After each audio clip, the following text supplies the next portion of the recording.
Hey everybody, hope you're all doing well. Well, we're back on the E7s, and I highlighted the areas that you need to be concerned about in the bowl area here. So, the worst part of this bowl is over on this side, and it has a very high peak on it, and it closes off by the guide, and it angles back. So, you would need to taper this in, but in doing so, you'd want to be sure that you don't go too thin when you're leveling this in, because the bowls are not that thick. So this would be the main area as far as flow goes in the bowl area here. Now this side here I marked, but this just needs to be contoured in. It's not crucial. It's just something that you would probably want to smooth out and blend in. The guide has a high spot on it here that you could knock down and taper back. And of course, down here along the guide wall, you would want to cut this back and taper it in for flow purposes. And then you have the floor, which has a sharp edge on it, which you would want to taper back. And that's probably all you would want to do, is taper this back a little bit. I wouldn't go too much on the extreme side, except for maybe contouring the floor in more to the side wall and making it even across the center. Because what happens here, even though it has a high peak, that can help shear the fuel. So this would be better as far as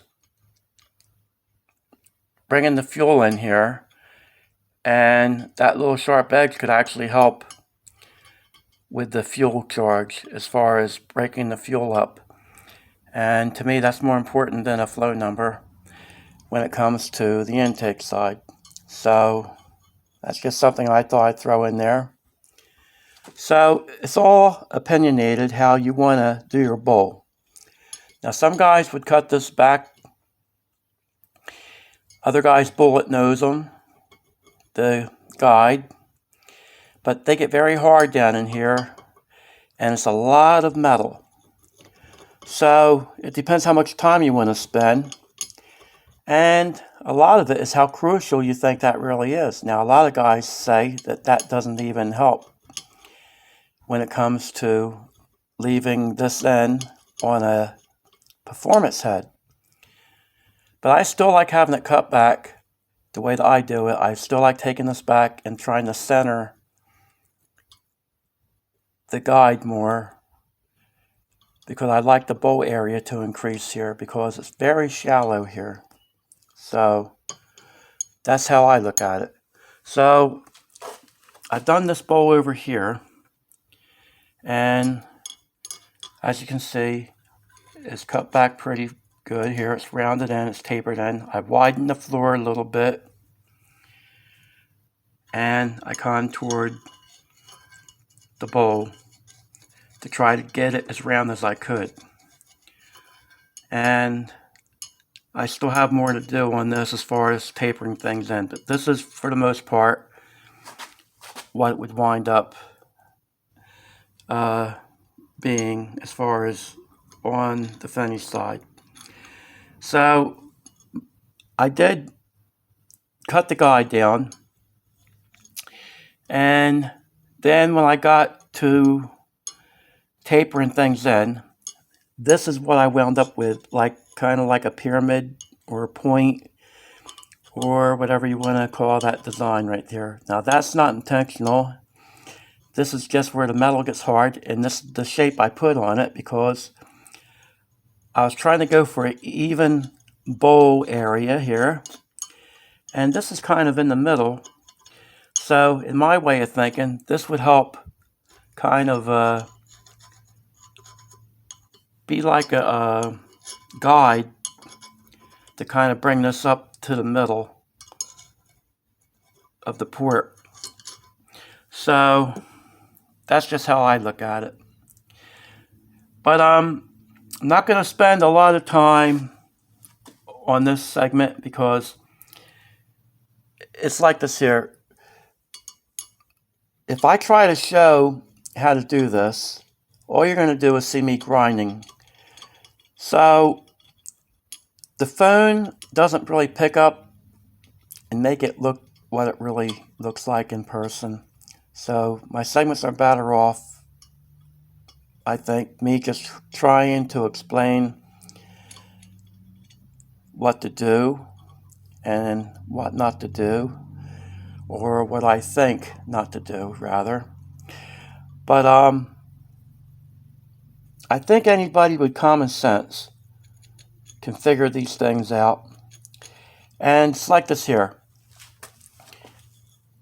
If you just taper this stuff back and cut your guide back, even without cutting this down like I do, and getting aggressive like I do, you're halfway home. This is going to mean a lot as far as performance, just doing your bad areas. When you have something that has a sharp high peak on it like this, and you level that back, well, just think of the area you have. Now you can see how that sticks out. You can see if you level it back, how much you're going to pick up. So I'm going to try to show you guys what this might be a good scenario. I have this marker right here. This marker won't fit in there. But where I did this bowl over here, I can put this marker anywhere I want to. So that's how much more room that air has to move around that bowl. And it would be a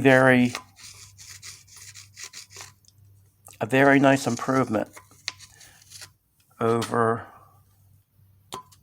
that. So that being said, you can do your own spin on the bowl here, and even if you only do a cleanup, then that's a big advantage. So I'm going to leave it like this here. If you decide to cut the guide back and put any kind of shape you want on it, if you want to bullet nose it, you can. If you want to teardrop it on both sides, you can. So my opinion is this. I don't think that's a big gain one way or another, how that's designed. It might help more with a flow number one way, and who's to say? We watch other guys put their spin on things, and we watch their flow benches, but do they have your combination? Do they have the vehicle that you're doing your heads for? Do they know what camshaft you're running? Do they know your compression? No. So therefore, that flow number that they're coming out with, to me, is invalid. Because that flow number is only going to show you what the head is moving as far as air around that guide. It's not going to show you the characteristics that head does on a running engine. So that's my opinion about that. That's why I say some of the things I say. But it's not a debate thing. It's my opinion. So whatever reason you guys have for doing what you're doing, you probably know best for what reason you want to do something. So you guys know if you're doing a full-blown race engine. I don't when I tell you stuff. I don't know if you're cleaning the head up, just want a little bit more ponies out of it. I don't know if you say, well, I don't like the restriction areas, so I just want to get them out of there. I don't know if this mod's important to you, even though it works. It might not do you a bit of good. But I believe in angling the combustion chamber all back in real life on a performance thing when it's all blowed out. Do I believe in it on this? A little bit. So I did mediocre because it's enough for what these heads are going on.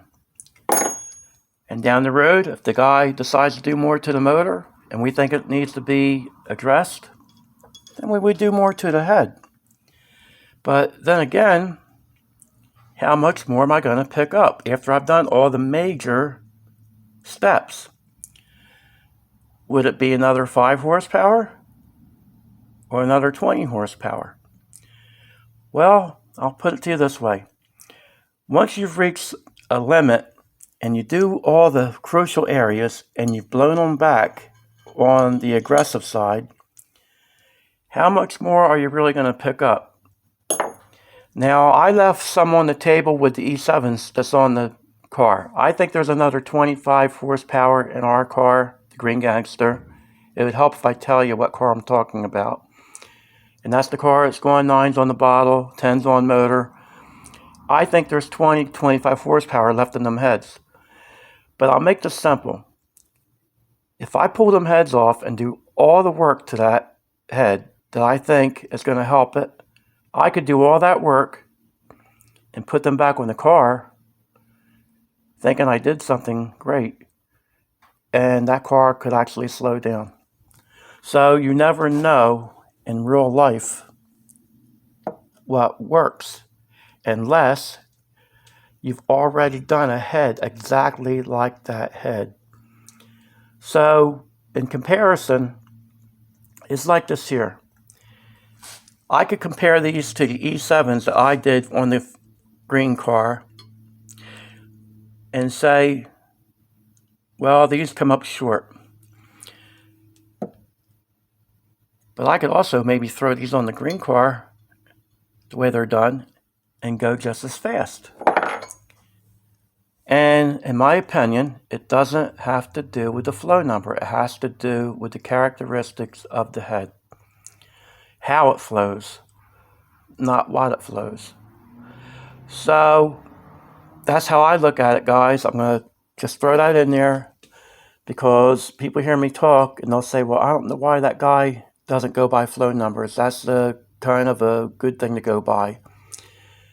Well, it's a good thing to go by because we've had it thrown on our face and they make it feel like it's the crucial thing all the time.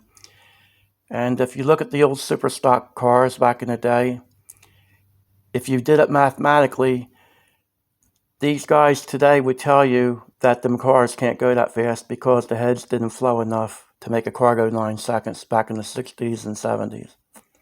I've had that debate with people. And that's why I say the things I say. But it's one of them deals. They say like a head flows 300, then you double it, you get 600 horsepower. Well, you could put a head on it flows 300 and have a dog car on your hands. That's another way I look at it, because that head could flow a big number, and if the short turns are not done right, if they're cut back too much and puddles fuel in the cylinder, you have a big mutt on your hands. And that's the only quaint way I could put that, guys. So my point is this. The reason I'm talking about that is because you guys watching my videos, I appreciate it, but I don't want some guy to think he has to do exactly what I do here because he wants his car to go 9s or 10s, because it's a combination of things. And I don't want to push somebody to the limit imitating what I'm doing when they could do something, just a nice cleanup, and their car is going to run fine. they'll say, wow, I'm happy with this. So I wanted to explain that because the last thing I want is somebody to wind up with a hole in their head right here where they've tried to say, I want that bowl nice and round, and I'm going to get it like that. Why isn't my head coming out like this? I've seen it on video, and I can't get mine to take that shape. Well, I'm going to tell you why that is, because on video, you can't never tell exactly what the guy's done. At least on my videos, they come off as an area doesn't look the same as it does in person, and it gets me a little upset, but we're dealing with videos that have different quality in them. Some guys could show you that it would look exactly like it looks in person. Mine, the way my videos come out, they don't look the same. So I wanted to run that by you guys because I don't want somebody to keep replaying my videos saying, I'm going to get this bowl to look that way and I don't care what it takes, and now you've gone through. So I need to throw that in there because I'm looking after the guys that are trying to do this that's never done it before. A guy at Port's Heads already knows these things, and I just be baffling in his eyes. And like I keep telling you fellas, my videos are not for the guys that's already doing these things. So I'm happy they watch, and it's always good when you have somebody watching your videos that already knows how to do stuff. So that's a nice thing in itself. But when I say what I say about you guys watching that are just learning how to do heads, I hope I explained that right. Because my point is this: somebody that's done this before, they know not to do that and go through. Somebody that's never done it before, how are you going to know how thick that is? How are you going to know if I just smooth that out a little bit more, am I going to go through? I put myself in your place, fellas, because you know why? A lot of times I don't know. I push the limit and I take a gamble. I don't have a sonic tester. The only thing I have is knowing I can get it welded if I have to. And if I make that mistake, I know the consequences already that sit in front of me. Now, you guys might not have anybody that can weld a head for you. So once you make that mistake, 80% of the people, if they make a mistake like that, guess what happens to these heads? Well, you call the local junkyard and see how much they're getting for junk. So that's my point, guys. I'm not going to babble on this. I just want to explain a little bit in my thinking when I do these videos, guys. So the next segment we go to will be on the intake side. And I have a couple of opinions about that too when we get to that, Ben. So that'll be my next video that's out. And then we're going to try to put a wrap on these E7s because I'm already a week over on time with these segments. And I just want to always tell you guys I appreciate you taking the time to watch what I'm doing here. And it means a lot to me, fellas. And I guess I always want to be sure that I try to let you guys know that I sincerely mean that. So anyway, guys, I'm going to wrap it up here and try to save a little bit of data for my next segment. Because these people don't like it. Old Metro, they don't like me using my unlimited time to do this. Because they keep freezing my phone up, guys. So you don't need to hear that. Just letting you know why you haven't seen more out of me, guys. So with that, I'm going to call it a wrap. And you guys be sure to be good to one another. Thank you again. And God bless you guys. Take care. Have a good day.